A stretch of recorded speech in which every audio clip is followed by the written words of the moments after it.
પૂરી પૂનમ પારે કોઈ પૂરા ધન સમલને કરે દિયા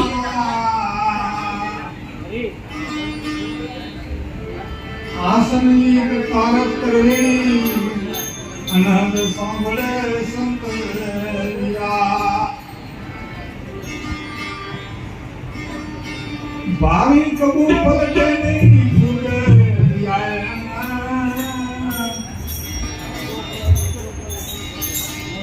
મોડું વેલું એક દી આવશે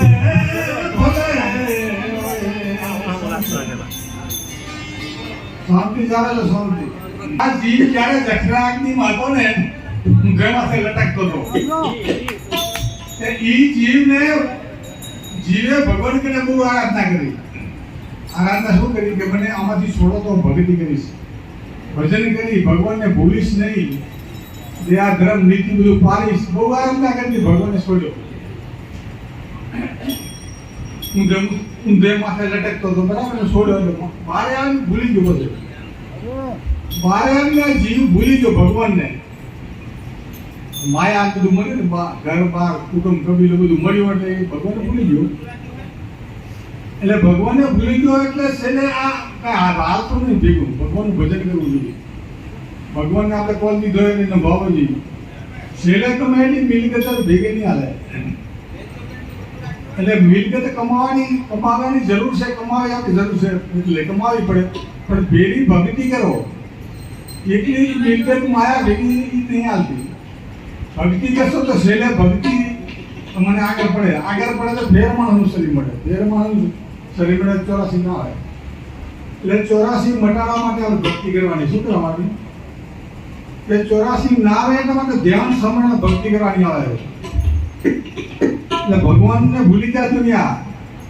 એસોઆરામાં રૂપિયાની ગાડી બંગલાને મળ્યા ને એટલે તકલીફ કાંઈ છે એટલે ભૂલી જાય. તકલીફ પડે તો માણસ ભગવાનને સંભાળે. ભગવાન કોણ સંભાળે? તકલીફમાં સંભાળે, સુખમાં કોણ સંભાળે? મને સંભાળે. જલસા શું કોઈ ના સંભાળે. એટલે આ તો સમય જતો રહેશે. ભગવાનને સંભાળો.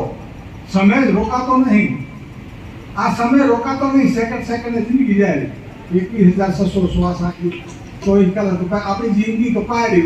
રોજ કપાય. એમ નહીં કે હવે રોજ કપાય. રોજ આ મોત આવે. રોજ આ શ્વાસ કપાય એટલે એ કપાવાનું કહેવાય. શું કહેવાય? એટલે ભગવાનનું ભજન કરો, નીતિ ધર્મ પાડો. જીવ દયા પાડવાની પેલી જરૂર તો આગળ સુખ મળશે ને કે નહીં મળે. ને કે 84 તો પથારી ફરી જાય. ખાવાનું ન મળે, ઘર ન મળે, બહાર ન મળે, કાંઈ ન મળે, કશું જ ન મળે.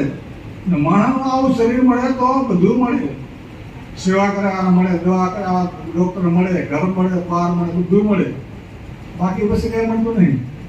એટલે આ જીવ આવ્યો એટલે બધા જન્મો ને જન્મ છોકરો એટલે બધા સંબંધ થયા. કાકા મામા ભત્રીજા ભાઈ ભત્રીજા બધાના સંબંધ થયા.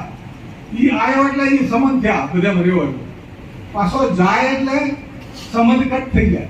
કોઈનું કોઈ નહીં. આ ડોકરો થઈને જતો એટલે પછી કોઈ સંબંધ રહે કોઈને સંભાળે. આ તો લોહીના સંબંધ, લોહીના શરીરના સંબંધ. શરીર છે બધું સારવાર કરે, આલો પાલો કરે, દવા કરે, કાંઈ કરે, પણ જાતો એટલે કાંઈ સંભાળે નહીં તો જો ભૂલી જાય. દંડ તો અમાસે ગયા વર્ષ અંતરિયા સુરત ભૂલી સાહેબ જેના નામ વિશે કામ ન હોય. એટલે પરમાત્માનું ભજન કરો. ભગવાન આપણો મનુષ્ય દેહ આપ્યો. દેવતાને બીજો બેવો મનુષ્ય દેવ આપ્યો આપ્યો. ને આપણે સુવિધા કેટલી આપી? 18-12 વનસ્પતિ આપી, ફળફળાદી આપ્યા, અનાજ જાતનું આપ્યું, કેટલા ફળ ફૂલ આપે. શેના માટે આપે? આપણો મણા માટે આપે. એને ભગવાન દયા કરી. એ ભગવાન તમે કહો તો ભગવાન ક્યાં હે? આ આપનારો કોણ? બીજ ભગવાન. આપણે ધણે આપે એ પરમાત્મા આપણને આપે છે. આ જીવને સુખ માટે આપે. આ જીવ ભગવાન ભૂલી જાય. ભગવાનને ભૂલી જાય. પંડિતી નહીં લેતો, નામ નહીં લેતો, માયા દોડે. હવારે ટીપી લીધા આખો દોડી દુનિયા આવે ને હાથ થાકીને ખાઈ મૂકીએ. હવે દોડે. આખી જિંદગી પૂરી કરીને ભગવાનને સંભાળતા નહીં એટલે છેલ્લે દુઃખ આવે. એટલે પરમાત્માને ભૂલશો નહીં.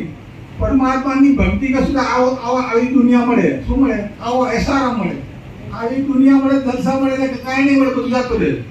આપણા પુણ્યથી મળ્યું છે આ બધું. શેનાથી મળ્યું? આપણા પુણ્યથી મળ્યું છે. બધું વાપરીને નવારા થઈને જતું રહે. ફરીને પાછું કરો તો હવે સામો મળે. હા, નવારા થઈને તો વાપરીને. એટલે આ બધું એવું છે. ભક્તિ કરો, ભગવાનનું ભજન બોલો. બોલો સબ